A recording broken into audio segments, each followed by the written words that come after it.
Alors, Jésus promet, et qu'est-ce qui se passe? Quand est-ce que la promesse arrive? Là, nous sommes à la veille de sa...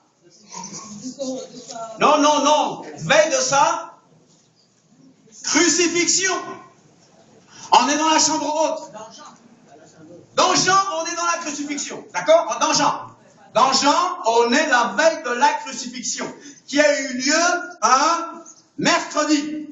Parce que pour être dans le tombeau 3 jours et 3 nuits, il faut que que la crucifixion ait eu lieu le mercredi, n'est-ce pas? Hein? Voilà. Coucher du soleil. On est d'accord? Alors aujourd'hui, je vais parler de moi. Vous suivez ce que je veux dire? Je sais que quand on parle de baptême, je sais que quand on baptise des gens, le diable est furieux.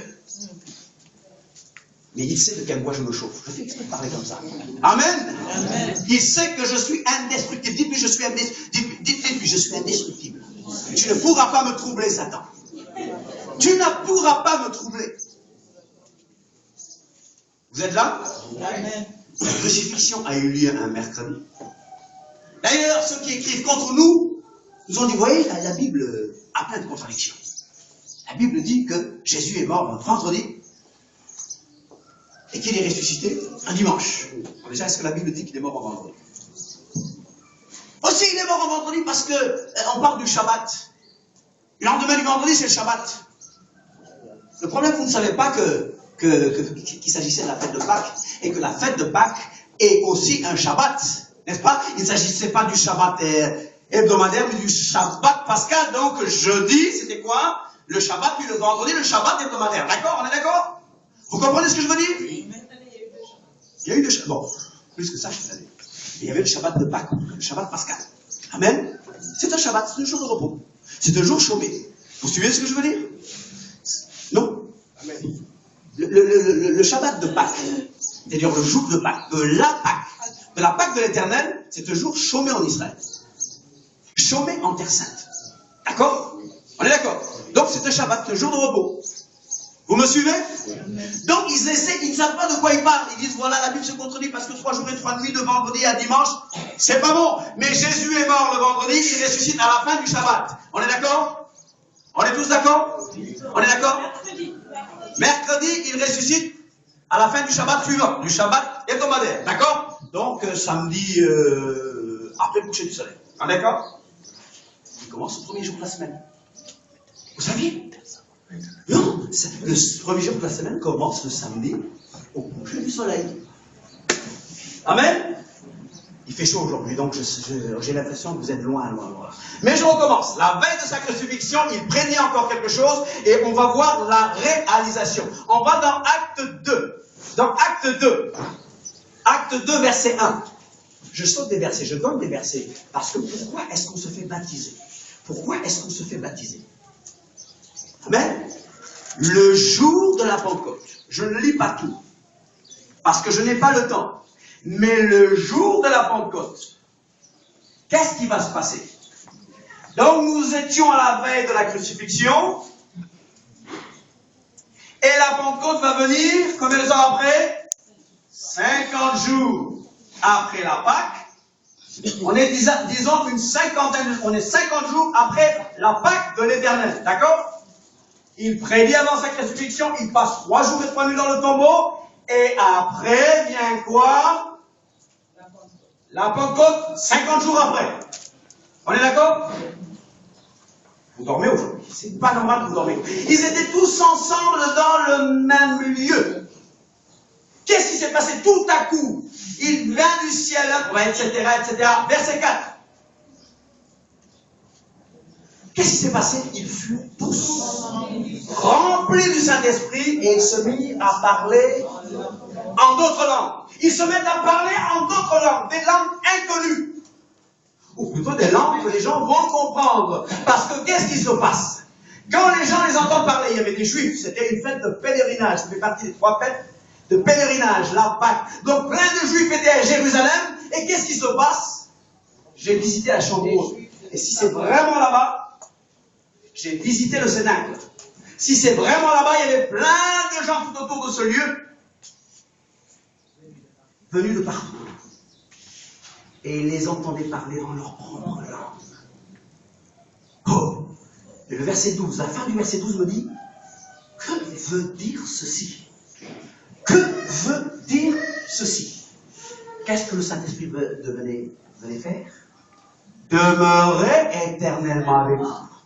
Alors, on peut dire beaucoup de choses sur l'Église. L'Église, c'est le corps de Christ. Mais on peut dire aussi que l'Église, c'est ce peuple dans lequel habite l'Esprit de Dieu. Et si aujourd'hui l'Esprit de Dieu n'est pas en toi, n'habite pas en toi, tu ne lui appartiens pas encore. Donc viens à lui, viens au Seigneur. L'Église est donc née le jour de le Shavuot, c'est très bien. Voilà, une bonne élève. Shavuot, Pentecôte. Alléluia, Shavuot, la fête de la Pentecôte. L'Église naît ce jour-là. C'est-à-dire c'est ce jour-là que l'Esprit de Dieu est devenu un... On peut mettre les ventilos. C'est ce jour-là que l'Esprit de Dieu est devenu un don permanent à l'Église. Dis à ton voisin, c'est ce jour-là que Dieu a donné l'Esprit à l'Église. Avant, il demeurait avec... Il venait sur les prophètes prophétisaient. Mais ce jour-là, le Saint-Esprit vient habiter dans l'Église. L'Esprit est devenu un don permanent. Amen. Hubert, tu n'auras pas froid aujourd'hui parce qu'il fait chaud. Amen. L'eau sera chaude. Alléluia, n'aie pas peur. Elle sera chaude. Amen. C'est la bonne chose. On a peut-être chaud ici, mais l'eau sera chaude en bas. Espérons. Femme de peu de foi, pourquoi tu doutais? Femme, pourquoi n'imposes-tu pas la main à cette eau pour qu'elle devienne chaude et qu'Hubert n'ait pas trop à souffrir?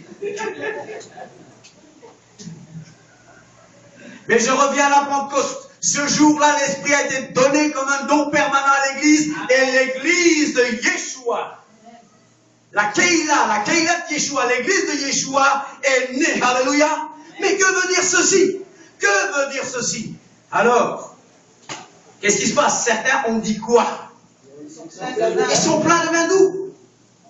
Mais ce n'était pas des Capverdiens qui étaient là. Je commence par les Capverdiens, je peux parler d'autres. Ce n'était pas les Capverdiens, c'est-à-dire autodérision, hein. Le Capverdien très tôt. Je dis pas les autres. Ah, pas d'accord. Je suis Capverdien, donc je n'ose pas les dire les autres, mais je connais des gens qui...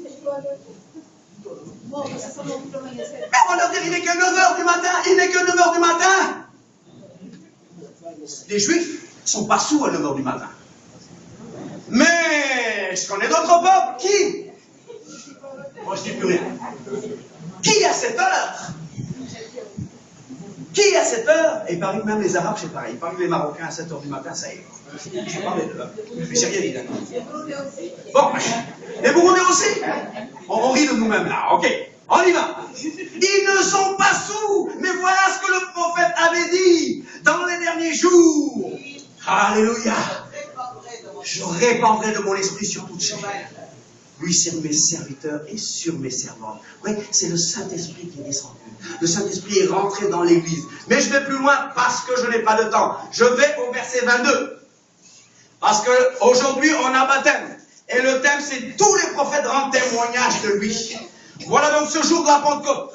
Quelqu'un que nous aimons beaucoup. Parce qu'il nous rappelle beaucoup notre propre personnalité. Pierre, cet homme impétueux, cet homme a dit non, où tu iras, j'irai. Et j'ai failli chanter comme la chanson, fidèle comme une ombre, jusqu'à destination. Non, j'irai avec toi, Jésus. Tu vas avec moi. Avant que le coq ne chante.